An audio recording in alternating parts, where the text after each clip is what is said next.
আসসালামু আলাইকুম। আমার সকালবেলা শুরু। ব্যালকনিতে বসেছিলাম, এর মধ্যে মনে হয় কয়টা যে হেলিকপ্টার গেল বলার বাইরে। মেট্রো রেল, হেলিকপ্টার, প্লেন, মানে সব কিছু বসলে দেখা যায়, আর বাসার ভিতরে ঢুকলে সাউন্ডও শোনা যায়। আর ব্যালকনিতে বসলে মানে কয়টা যাচ্ছে এটা কাউন্ট করা যায় না। আজকে মন চাইলো একটু ব্লগ করি।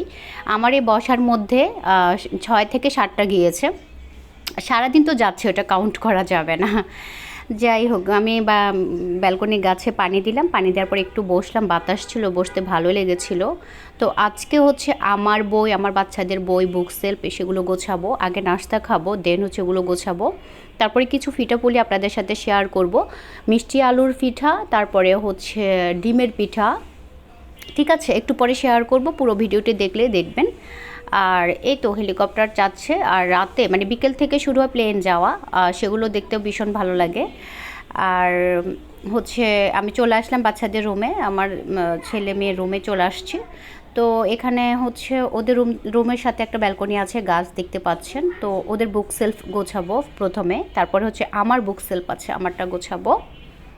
আমারটাতে ইসলামিক বইগুলো থাকে, আইএলসের বইগুলো থাকে, আর আমার অনার্স মাস্টার্স লাইফের যে বইগুলো সেগুলো অন্য জায়গায় রাখা, এখানে নেই।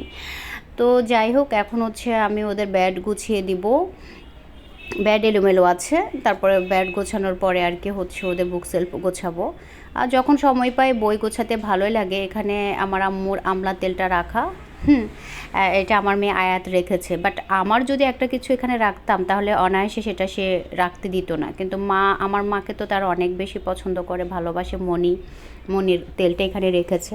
এরপর আমি টেবিলে চলে আসলাম, পরোটা আনা আছে, পরোটা খাবো, ডাল আছে 2 রকমের। আমি অবশ্য ডাল দিয়ে তো খাবো না, চা দিয়ে খাবো। তো এরপরে চলে আসছে আমার বুক সেলফে, আমি আমার বইগুলোকে মুছবো, মুছার পরে গুছাবো যখন যে বইটা ভালো লাগে। আরও অনেকগুলো বই আছে, এখানে অবশ্য নেই। তো হচ্ছে এগুলো গোছাতে গোছাতে এরপরে হচ্ছে পিঠাগুলোকে আপনার হচ্ছে বের করব বক্স থেকে। তো এখানে আসছি কেন, এখানে একটু ব্রাশ করলাম, ওই যে আমার ডেকোরেশন যেটা করা স্টুডিওর, ওটা ব্রাশ করলাম। এই পিঠাগুলি যে দেখতে অনেক সুন্দর দেখাচ্ছে, লাইক বিস্কুটের মতো। তবে এটা বিস্কুট না, এটা হচ্ছে পিঠা। তো এরপরে হচ্ছে আবার মিষ্টি আলুর পিঠা আছে পাশে। মিষ্টি আলু দিয়ে কিন্তু রুটি করা যায়, পিঠা করা যায়, আপনারা অবশ্যই জানেন। আমারও খেতে ভালো লাগে, বাচ্চারা খুব একটা খেতে চায় না।